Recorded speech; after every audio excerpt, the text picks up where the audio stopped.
everyone. Welcome back to This Week in Monstercat. This is the podcast where me and Mika, say hello, Mika, Hi. talk about what's been going on this week in Monstercat, and if we're lazy and don't do one, we talk about 2 weeks. We don't have any guests this week. We're just keeping it a bit short and uneventful this week, but next week I have been asking a few people to come on. I'm trying to get someone new, someone we've never had before, because, you know, you've seen a lot of Red Hawk, you've seen a lot of Aaron, you've seen our boy Matthew, so I'm gonna try and get someone new on. But this week we are talking about 3 tracks. Yeah. We have Vantablack by Dirty Phonics and Sullivan King. We have Stay featuring Holly by Delta Heavy and Dirty Audio, and We Are One by Flight. So I see no reason to not just get right into the first track, which is Vantablack, which is a track that me and Mika definitely have quite opposing opinions about. So you can go first. Alright.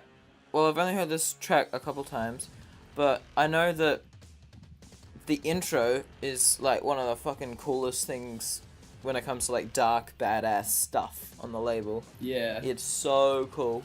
Like, it sounds straight out of a movie. It's got, like, these growls and shit. It's got this massive sort of brass stuff and really epic orchestral sounding drums. And the vocals are, I mean, they're something new for Monstercat. They're pretty much like screamo, which, I mean, it's cool to see Monstercat signing something that is so sort of out of left field for them. And as much as this probably, like, screamo style vocals probably doesn't match up that well with, like, the Monstercat fan base, like, just considering it's all, like, future based and stuff. But that being said, I mean, I have no position to say whether screamo vocals are good or bad. I have very little knowledge about them besides maybe being 13 and listening to Linkin Park, but that's not really screamo. But they're alright. I mean, they sound like other screamo vocals. They don't sound quite as crazy screamy as some other stuff I've heard. They're a little bit more melodic, I guess, with the way he does it. And I was expecting to hate it, but I'm pretty indifferent on the vocals in this song. I think that they certainly work with what the song's going for, and they sound interesting. But everything behind them, backing them up, is incredible. It's really, really good for this style of song. It's the perfect sort of badass, like, interesting and kind of experimental sound that you'd really like to hear with a sort of bro track like this. And when it comes to the drop, they're alright. They're like, they're bro step, but they've got some cool, like, you know, brass stuff that comes in every so often. It's got interesting sound design. It's got a bit of a sort of that experimental snail sound every so often. It has, like, fast little things that cut in and out. With a lot of this bro step, the beat's a bit shit, but when the song gets really, really good is in the electric guitar stuff that happens in the second part of the drop is awesome, and the drums are incredible, and it just sounds so cool, and it's like waily, and it's just really, really badass, and the brass accompanying it's really cool. And so yeah, I definitely say that the best bit of the song is that. I don't know what you call it. I don't know if it's part of the drop or if it's, like, the breakdown after the drop or something. Yeah, no, I'd say that's the second half. Yeah, so the second half of the drop, very, very good. Midsection is badass, it's cool. The vocals, like I said, are interesting and good to hear. The build-ups are interesting as well. They're nothing new, but the way that they pair with the vocals sort of pitching up is quite cool. And the second drop is pretty damn similar to the first. Though not identical. Not identical, but similar. Again, the actual dubstep bits of the song, I don't dislike them, but I don't care for them that much. But the electric guitar in the second half is, again, really, really awesome. So overall, I just say that the off drops are really cool, the vocals are interesting, and I'm happy to see Monstercat signing something more different. The main drops are fine, and the electric guitar stuff's awesome. So yeah, it's a pretty good song. Pretty good. You took me out of left field with that one. First time I said something about it, you said it was shit. Yeah. I remember the first time I mentioned it, you were just like, nah, it's shit. And I'm like, oh, okay. That's why I said I thought we'd have very differing opinions. It's sort of... So is that changed? Yeah.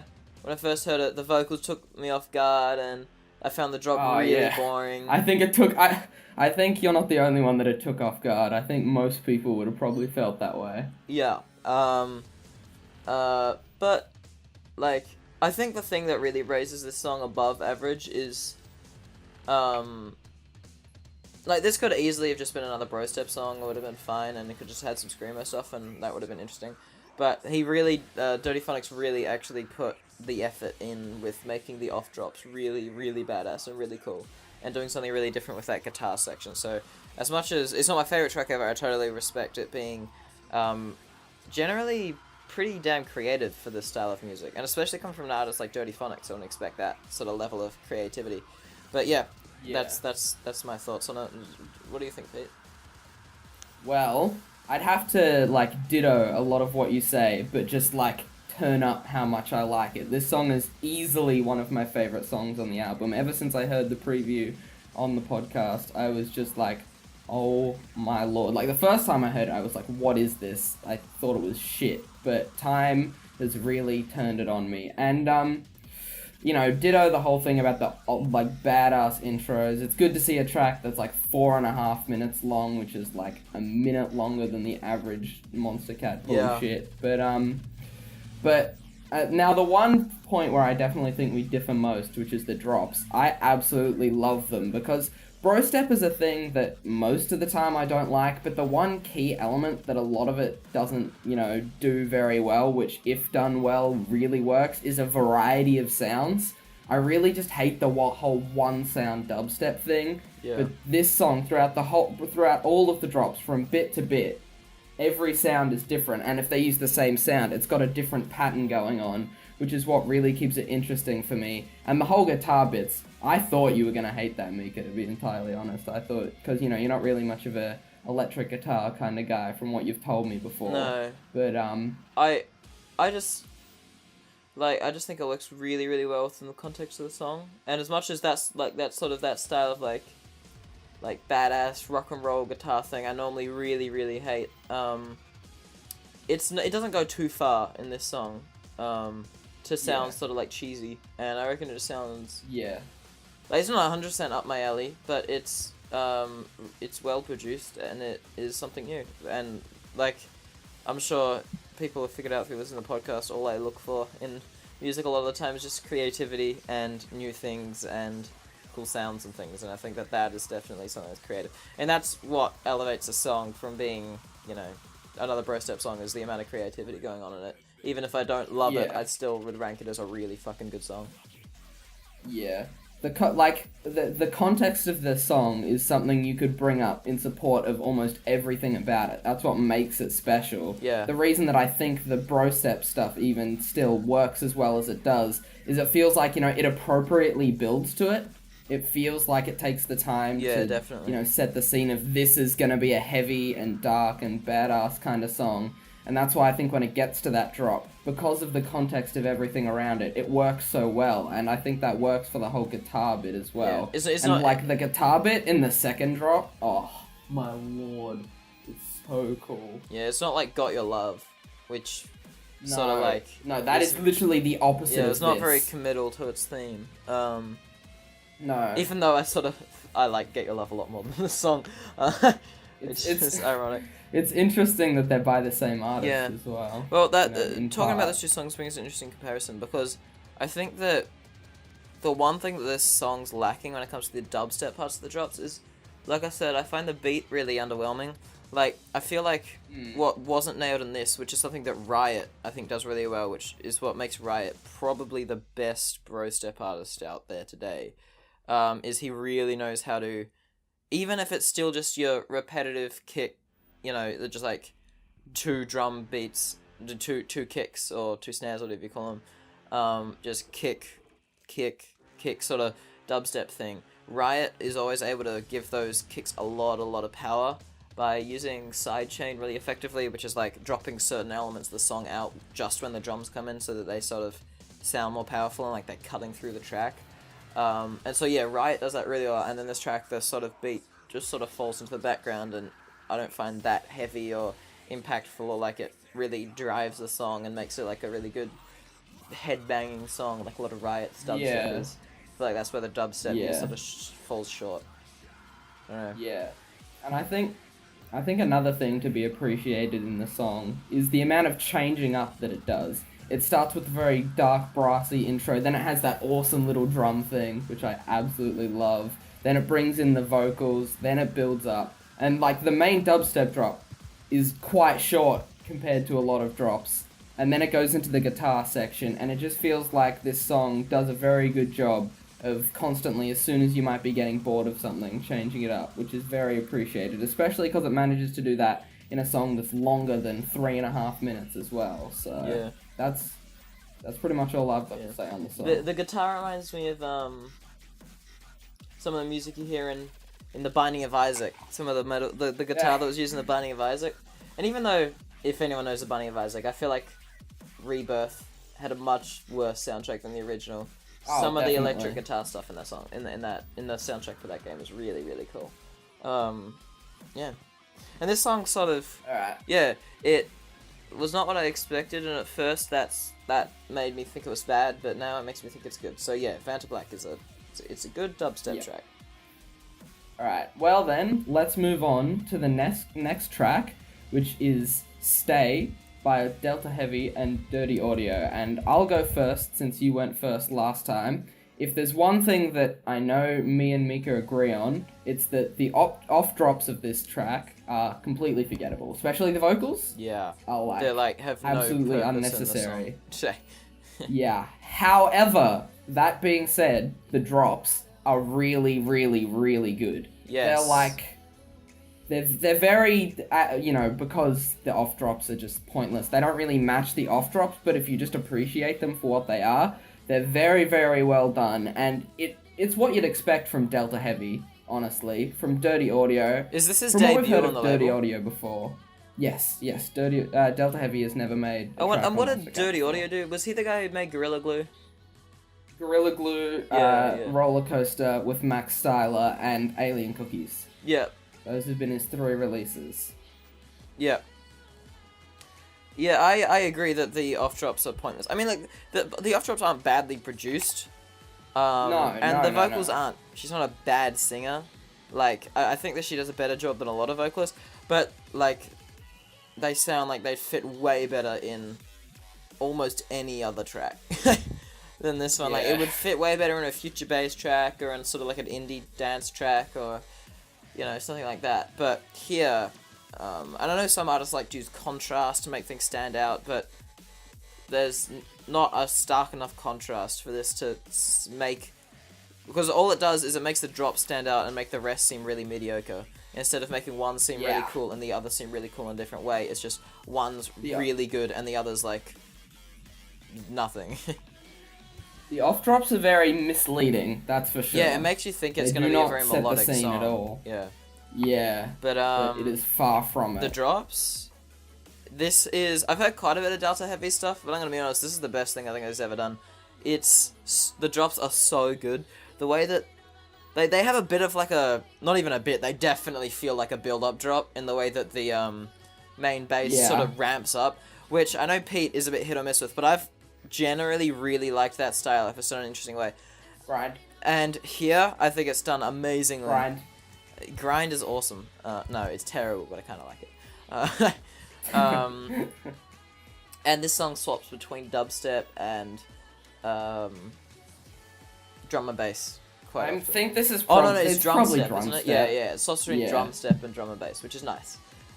We don't hear either of those genres very much. And not that drum step's a particularly outstanding genre, it's just one that we never hear and used to hear, so it's got a little touch of nostalgia. And yeah, I think that drum step and D&B are sort of made to work together, and they work together really well in this song. The main bass is really, really drivey. The beat, like I said, is really cool, and the track just it's a running trend with all of these build-up drop style tracks that I always imagine they'd work amazingly in like a racing game. It's just that's always because it always feel like those build-up drops, when they're done well, they always feel like they carry a great load of momentum, which is something that I find really cool. And yeah, all the bass design's really nice, and it's just a really badass song. Now, Yeah. I can't remember, are the drops the same, or are they different? No, definitely not. Definitely not. The first one's like a build-up drop. The second one's like a build-down drop. The first one, like, ascends in pitch. The second one descends in pitch. Which is really cool. I absolutely love the second drop.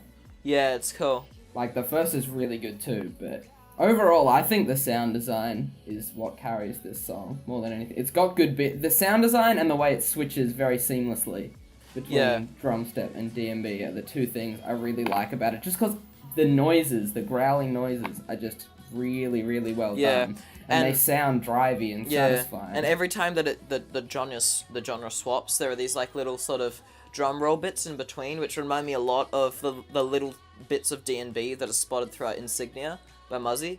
Which I find that really, it's like it gets that like really, really low, growly, fast drum and bass sound for a little bit, which I find awesome. The sort of thing that, you heard in a lot in stuff like Insignia.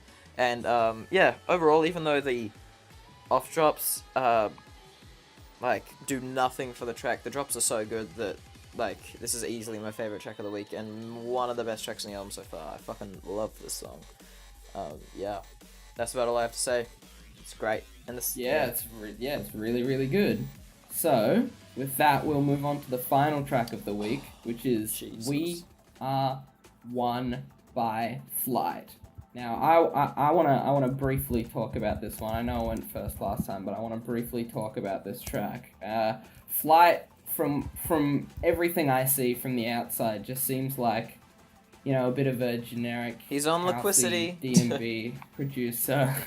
That exactly what Mika said, being evidence of that. And I honestly like this track more than I was expecting to. Like, everything, all of the off drops, I actually really, really like. I think the vocals, they're very nice in the way that they're just sprinkled through. It's not just bang, here's a vocal section. They're often very purposefully, like, faded in the background, and I think that works really well. That being said, my biggest gripe with this song is the first drop. It's just, the main lead sound is just kind of annoying to me, and I don't think I don't know what it's going for. I don't know, because it sounds like everything around the track is supposed to make it sound relaxing. Then it's a very, like, happy kind of sound for the lead in the first drop, and I don't quite understand it. And that first drop is way too long. It's, like, ridiculous how long it is for what it is, because it, it changes up a bit, but not enough. But the saving grace for the song, for me, is the second drop, because it changes the sound design to just really nice and calm, and it's got these nice background sprinkled out melodies that is just really relaxing. If the whole song was more like the second drop, I'd like it a lot more. But overall, I actually like the song quite a bit, just because I really, really like the second drop, but the first is, like, not good at all. Yeah, I fucking hate this song a lot. This is one of the most boring songs I've heard in a long time. This is one of the worst debuts I've heard in a long time. Definitely the worst bit of the track is the first drop. The first drop is abysmal. It's we can agree on that. Repetitive. It's so boring. It's so slow.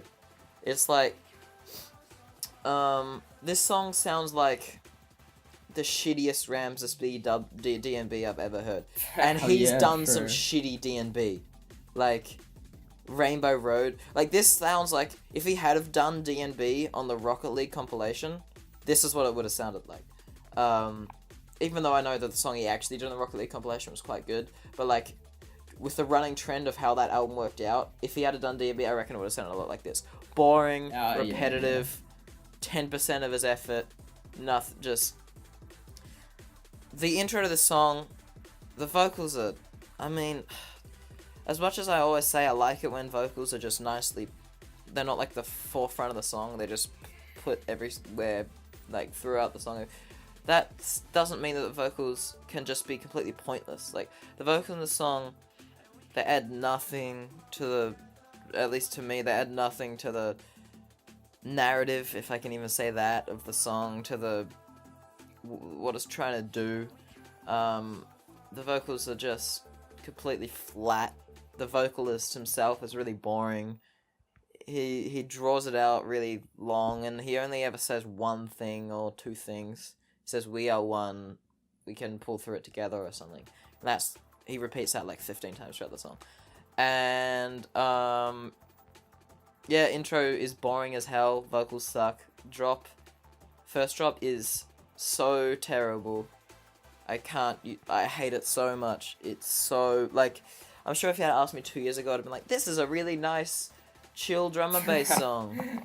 But no, I hate it. The only good thing I can say about the song is that the beat, while being the generic sort of buka, buka, buka sort of thing, still has a really sort of fast backing, and so it carries the beat quite nicely. But that's about all I can say that's good about the song. Actually, it doesn't even really have that beat. No, it does. I'm not sure what the genre is called, but it's got the same beat pattern that Escape had, and the Fractal and Error chord song, the dun dun dun dun dun dun dun. That's what the bass has, and then the, whatever you call it, the tingly hats and all that, that's more the generic D&B style. Well, it's got it's got multiple layers of beats. Like, it's got that. It also has a generic D&B beat, and it's got light hats on it. Yeah. So, like I say, the beat is complex. But I really hate that style of beat that was in the Fractal and Error chord song, the Jersey Club beat. Yeah. I hate it. Yeah. It's like, I don't like Moonbaton either, but it's like that, but shittier. And I'm gonna go on a little rant here. My issue with Moonbaton is it's a cool sounding beat, but I've heard it so much in pop music that I never want to hear it again. It is like the go-to pop, like, just like clapping sort of thing that's in like every pop song, just like the clap beats. Yeah. And it's just uses Moonbaton every time, and I fucking hate it. And yeah, this song as it goes along, like you said, the second drop is definitely the highlight of the track. It definitely actually sounds like Ramses B in a kind of good way. It's quiet, and it has like this sort of bass that's just sort of like a little bit hitty, a little bit plucky. Reminds me a little bit of the vibe that Lay Low went for. And it has which I'm sure is not Buster's thing, but it has what I call the Buster baby sound that I've heard in most Buster songs, which is always a nice little callback to D&B as a whole. But nothing can save that first drop from being terrible, and the rest of the song is, at best, like, really mediocre. So yeah, I hate this track. It's one of the worst songs of the album so far. I know I'm really overly negative on this one. I wasn't expecting you to like terrible. it, but Jesus. I wouldn't go that far at all. I'm not the biggest fan. It's one of those songs that's like, especially is gross. It's one of those songs that's so boring that it's really bad. It's like so mediocre that it's like, it's, if I were to look at it objectively, critically, it'd probably be a 5 out of 10. But it's so much of a 5 out of 10 that it's like a 1, is how I look at it. Probably more like a 2, because there are some redeeming qualities. But yeah, I hate it. Yeah. So, alright, that brings us to the news. Excuse me? Does it? Excuse me? It does. Yeah, it does, but... Oh, yeah, Pete's the host. I'm too leading tired the to show. host. Yeah. Alright, so I get to introduce the news and be the news. I don't have that much this week, but I have a decent amount. A new World EP is right around the corner, which is actually something I'm looking forward to. What? I don't like his new style at all. Which style in Drum and bass style. It's shit. I know that's very controversial. Everything's alright, but By Design and the song The Rock League compilation is terrible. Everything.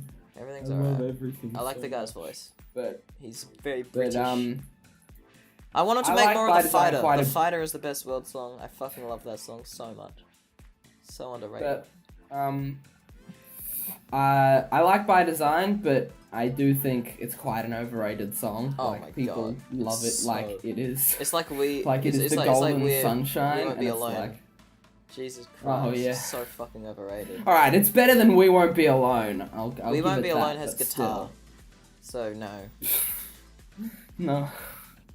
But, World actually, from what I've noticed, what style he makes seems to depend on where he releases it. Because he still makes a bit of his old, like, indie dance stuff, depending on the label and stuff like that. So, honestly, I'm not sure what it could be or where it's being released. I like World. I'm cautiously optimistic to see what he might do. He's very he has shown that he can be an incredible artist when he wants to. Yeah, for sure. Like I was just thinking about the what's it called? The Awake EP, which is it's like the 3-track one that besides has one of the Drowning. tracks, it's great. Yeah. I love all of them are good. Discovery is great, Drowning is great, and I know you don't like Awake, but I really like it too, and I like the diversity between all the tracks as well. Drowning is incredible. Like that's definitely one of his best songs. I hated it for a long time, but it's fucking amazing. And the one that isn't Awake is also good, but Awake fucking sucks. In my opinion, I fucking hate Awake. Yeah, good album. But second piece of news, which is something that kind of disappointed me, but maybe time will change it. Speed of Light Part 2 was released, but it's like a rap song. What? And it's like, yeah, I know, right? Hang on, let me link you to it. It's not at all what you would expect, and considering it's Speed of Light, it's a little completely strange and off, but I don't know. Maybe I like it better with time. It's just when I think of Speed of Light, I don't think of something like what we got. So check that out and see if you agree with me that it's a bit off, or if you actually maybe like it. Yeah, that sounds odd. Maybe it would be better if it wasn't Speed of Light. Yeah. Isn't a Wolf Speed of Light meant to be like a trance song? Not trap. Nah, but whatever.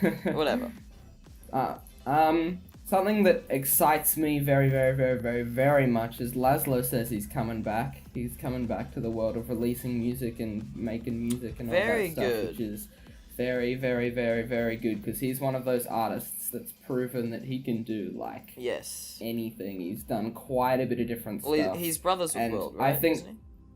Yeah, I believe. So, so whether he releases on Monstercat or not, if he would release on Monstercat, it would be the light. It would be the light in the dark that Monstercat needs. So, you know, if anyone like Varian or Laszlo or someone really good could come back, or Feige could come back, that would be very good. He's got an album coming, doesn't he? Yeah. But no confirmations as to whether it's Monstercat yet. Solji, who we simply know from the remix that he made of very good. Sweat, is teasing something or other. So if he could release on Monstercat, that would be nice, because it seems to have a very weird and not typical Monstercat style, which is nice. I always like to see something like that. A new artist by the name of Lucas, spelled Lookas, is coming to Monstercat. Apparently, he was the one who made the mystery track this week, which I heard briefly and sounded shit, but, you know, we'll have to wait and see. More new shit artists. Exciting.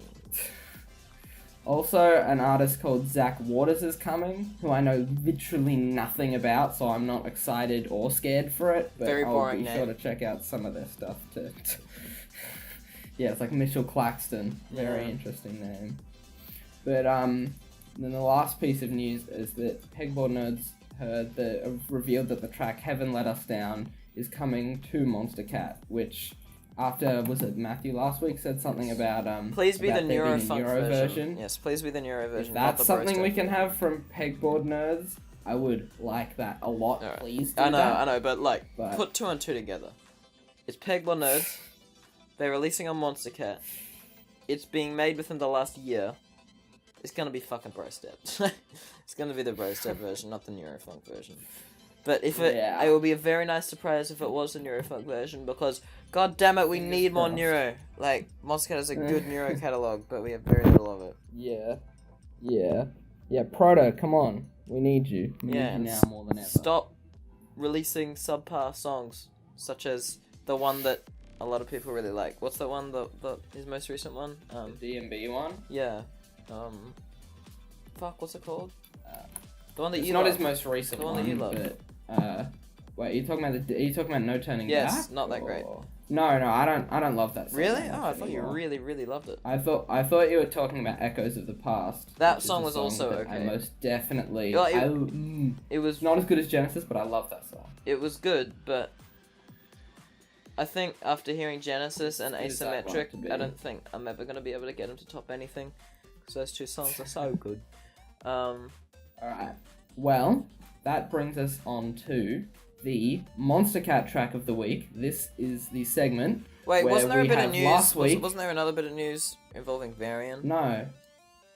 Oh, right, yeah, I forgot about that. I just said that to you personally. Varian seems to, be giving up on the whole EDM thing. He seems to think there's no labels that really want what he's doing, so I don't know if he's actually going to do it, but he's kind of contemplating, like, quitting electronic music completely, which would be a very, very, very disappointing thing to see.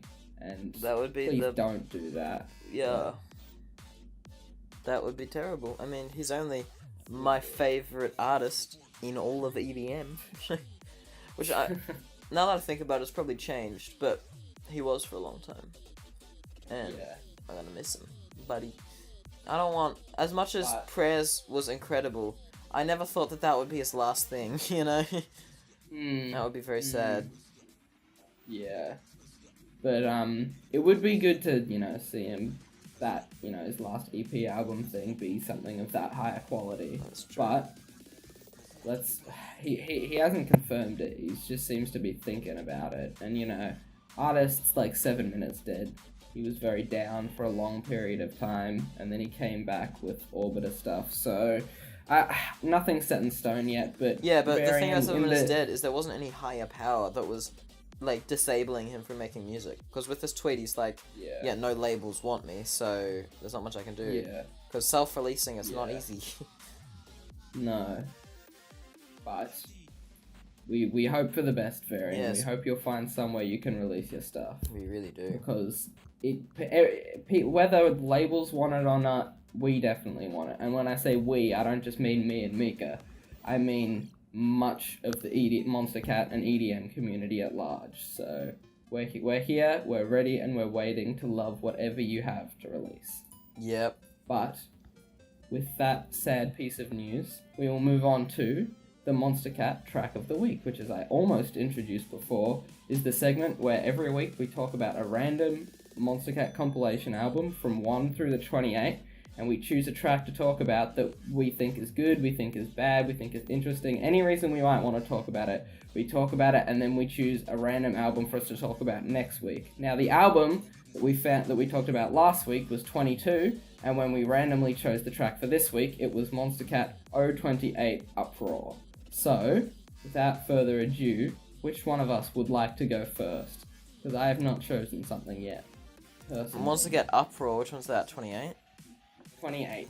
Yeah, so as we talked about last week, this was the last album that came out before we started doing the podcast, and we were actually debating starting the podcast about halfway through this album coming out, but we decided to start the podcast at the end, at the start of 29, so this sort of sits in a strange place where it very much sounds like the stuff we normally review, but hasn't actually been reviewed by us. But for the most part, I don't like, as with a lot of recent Monstercat albums, I don't remember almost anything about it, but I don't remember anything that negative about this album. But yeah, no, I think that I'm just gonna go with, sort of the obvious pick, but one that I'm really happy happened. Deep in the Night is a track that is just like, it's really solid, and seeing Snails on Monstercat just made me really happy, because as much as, I wouldn't say Snails is like one of my favourite artists, but he's definitely one of the artists that I'm happiest, like, out of all the artists that I know in EDM, he's one of the artists that I'm most happy in EDM, because as much as I don't think he's a particularly deep or meaningful or like artist who's necessarily bringing something really new and emotional to the table like I do with a lot of my favorite artists, I think that this guy is definitely experimenting and doing new shit with EDM, which I think is really important, because as with how EDM has always been, there needs to be, those few artists that can really do new and interesting and cool stuff to keep it going, otherwise it stagnates. And we're getting to that point where it's sort of stagnating, and I know it'll get back up soon, but we're sort of, as I'm sure most of you know, EDM and just music in general sort of goes through cycles of like, there's the new cool thing, and then it happens for a few years, and then it slowly winds down, and then people slowly get sick of it. Like, you know, we had it with mid-tempo stuff, we had it with Big Room, we had it with Commercial House, we had it with, like, 2011 dubstep, now we're having it with the bro-step, future-based sort of scene. And... Can't wait till it's done. I know. And artists like Snails are really... creating stuff that no one's ever heard before, which is really important at a time like this. And as much as Deep in the Night is not Snail's most, you know, crazy track, it's still a really... Far from it. Really cool track with some really disgusting noises, which I love. And it's got a good amount of genre diversity, and just, as much as it's quite a simple track, it's just a really enjoyable, cool sort of... It hits that sort of B-movie sound that, Snails are so good at, that sort of like cheesy, slightly horror film monster movie sort of thing that I love so much about him. And I'm so excited for his new EP, because after seeing the trailer for it, it looks like it's going to fit into that perfectly, that sort of cheesy horror movie aesthetic, which I think is going to be great, and is exactly what I look for from him. But yeah, so that's Deep in the Night. What do you think of it, Pete? Oh, it's a very good song. I don't like it as much as everyone else does, but I still definitely appreciate what it's going for. I think if Snails went full deep end crazy with what he can do, I don't know if Monstercat would want to sign it. So No, that's... I feel like that's the only Cannibalin will sign that stuff. and we love Cannibalin for it. Yeah, and a bit of Alsler. Alsler has some pretty crazy botneck and Snails and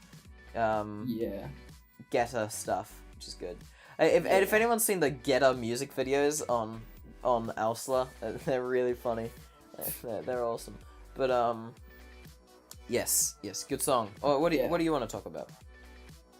To briefly talk about 28 a little bit, I think it sits in a weird spot. It's not one of my favorite albums, but it's also far from one of the worst. Like, I definitely say it's not mediocre exactly, because it's better than something like 11. There's still a lot of really good tracks on here, and it was important because it had the introduction of a lot of, you know, very artists that still hang around these days. Tokyo Machine, his first 2 tracks were on this album back when he was, like, really good as well. Yeah. Both Party and OK were on this album. Glacier was introduced on this album. Same with Topi. All artists that honestly, some of the ones I look forward to seeing most these days. Not as much Tokyo Machine. Also, definitely Glacier and Topi. Oh, yes, true. Like, he had already been on the label, but like, his first full solo track. Yeah. So it's definitely got the introduction of a few important artists. But the track I'm going to be talking about today, I was tempted to talk about something like Talisman or something like that. Honestly, Mika, yes. I'm surprised you didn't go for that. I saw that and I was like... yeah. But the track I want to talk about is by my favorite man Laszlo, and it's Sphere. It's a track that I want to talk about so much just because Sphere I feel like amazing. it's so overshadowed by Airglow, because they were on the same album, and Airglow is really good, don't get me wrong, but like it just completely overshadowed Sphere. And I don't think anyone... Like, seriously, if we look at plays, for example, Airglow has nearly 2 million, and Sphere has just under 700,000. So, as much as 700,000 isn't a bad amount, that's still, like, in comparison, it really was overshadowed. And Sphere is, like... It's weird because it's a song that's weird, but also not weird at the same time. Like, it's got a very typical, happy, upbeat kind of theme for Laszlo, but the drops are, like, really strange and weird and off in the coolest way possible. And at the end of 2016, this was one of my favorite tracks. I think this was, like, in the top 5 somewhere. I don't love it as much as I used to, but I still think it's worthy of talking about, because there's almost nothing about this song that I can complain about. I know people like Mika wouldn't be a big fan of the little vocal segment. That's the only issue with the song. But even I don't mind it that much. But this song is like, I would say it's the most underrated Laszlo song. It's Yeah. house, it's weird, it's cool. It's got a bit of a and bass house tone to it as well, which is good. It does, which is not something you would expect from a track with this kind of happy, upbeat tone. So please go and check it out if you haven't, listened to it very much. Maybe you haven't listened to it in a while because you just kind of, all you listen to is Airglow. So please go back and give it a look. Yeah, as much as I probably prefer Airglow, this is like far more creative and original and Yeah. just like really, really cool, this song. Yeah, and it's pretty much flawless besides those vocals. Like, its only flaw would be it's not exactly my style, but that's not really a flaw. Yeah. But yeah, like, this album has some pretty damn good songs. Another one I just wanted to mention was, By design.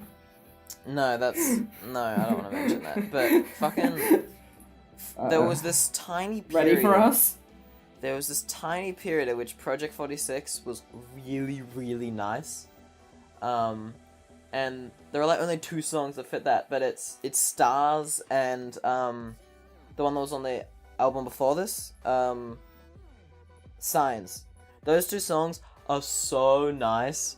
Like, in both of them, the vocals are fine, but the drops are just so clean and like perfectly produced. Like, the production could not be more.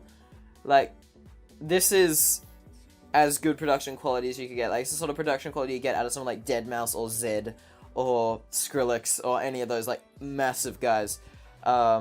Every sound is just so clean and clear, and all the vocal chops in the drop are just really like. As much as this isn't a creative or original song, the vocal chops are just really sort of interesting, and the song gives you sort of a feeling of like floating. And there's not many of those songs that, I know it's something that Pete really likes, but there's not that many songs that I would describe as just being like really nice and that being a really nice chill thing, because most of the time that doesn't work for me. But this song and Signs fit that, and I love them a lot. Yeah.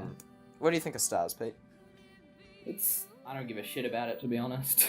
It's okay. What about Signs? Because Signs is better. Signs is much better. Signs is much, much, much, much better. And I know this is very much in the same light, but I don't know. Stars is just kind of forgettable to me. But Yeah, I agree. Signs. I Signs forgot is a it very existed good song. until I remembered it like five seconds ago. But it's nice. Yeah. But Signs is like, even if I really like Stars, Signs is 10 times better. Like, Signs has really, really good vocals.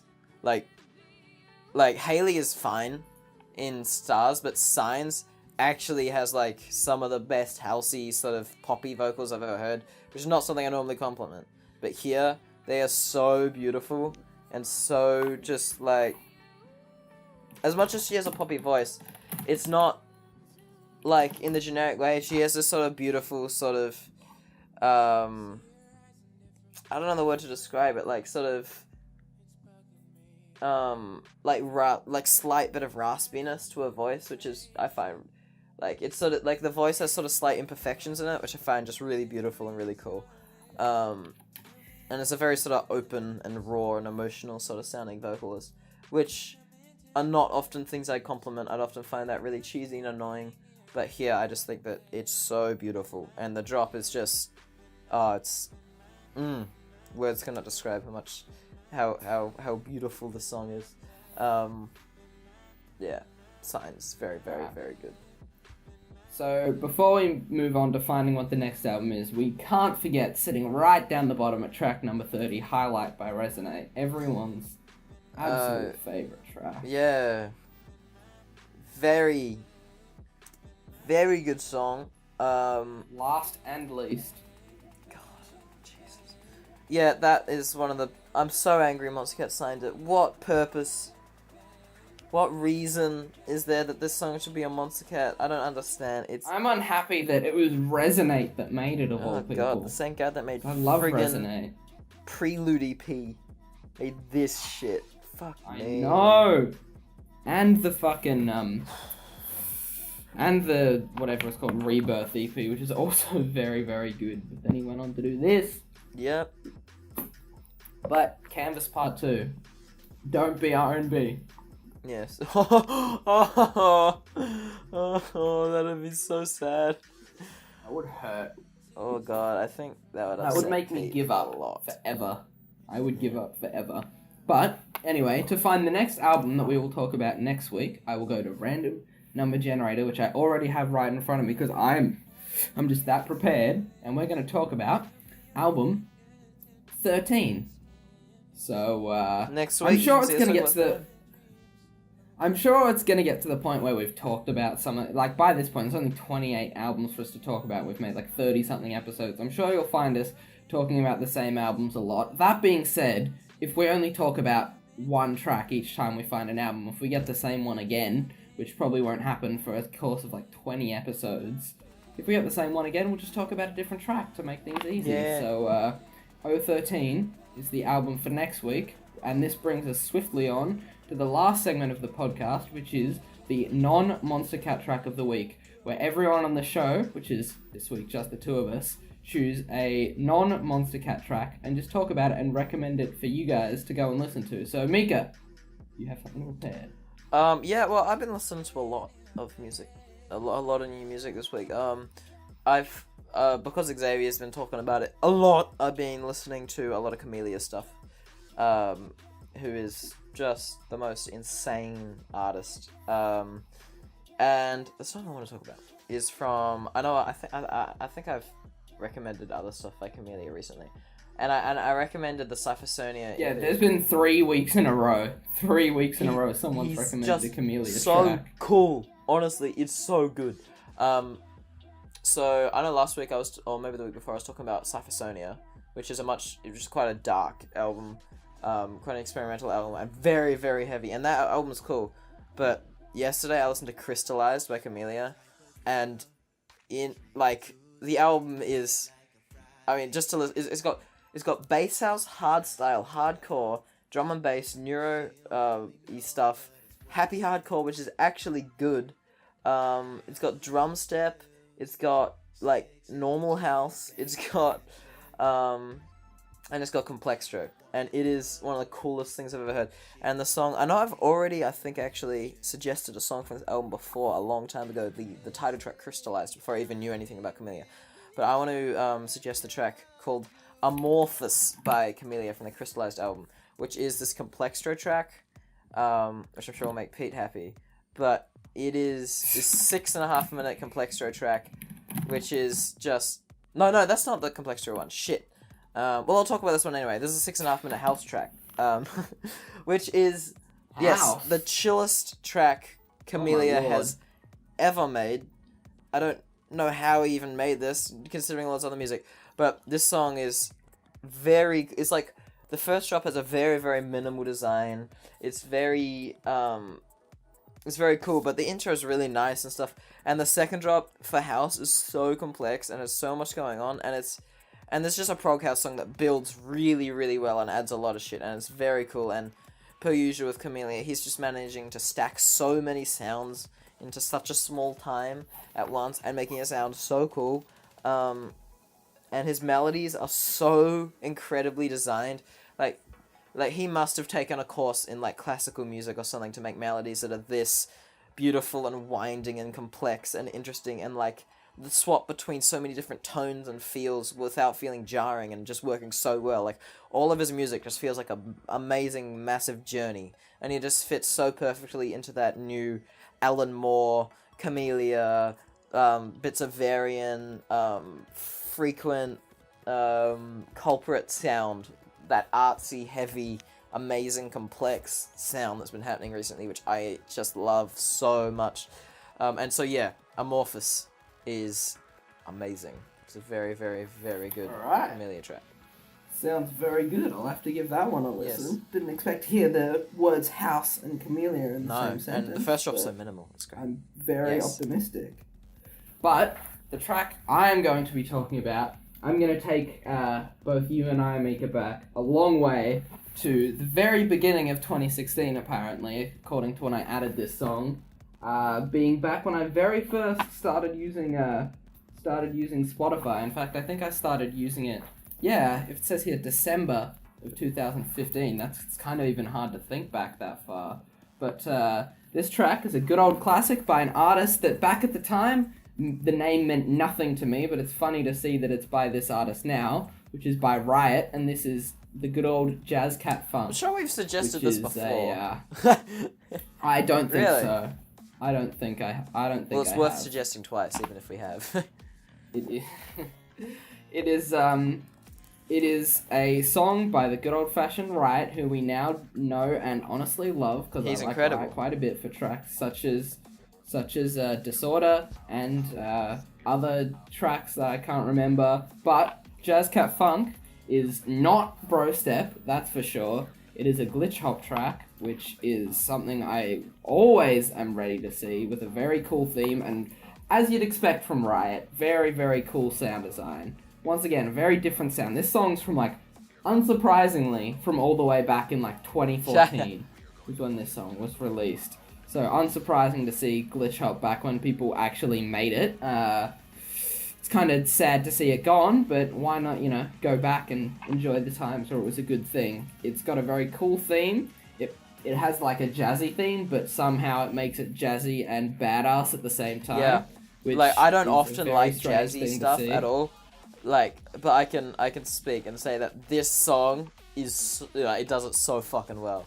Especially the midsection is amazing. So good. Oh, yes. Yeah. And it's got very different drops, a lot of different sound designs, so please, if you've not done yourself the pleasure of checking out this track, please go and do so. So, with that brings us to the end of the podcast and the end of this segment. Please comment in the comment section any tracks you'd like us to go and listen to, so we can go and do that. And if we really, really, really, really, really like it, we might just suggest it next week on the podcast. Yeah. But that brings us to the end of the podcast. First time I've been the host in a while. Feels good to do it though. Thank you, Mika, for coming on despite your frustrating situation and your tiredness. Yeah, it's alright. As evidenced by his Yeah, yawn. recording has been quite a tribulation this week, but that's alright.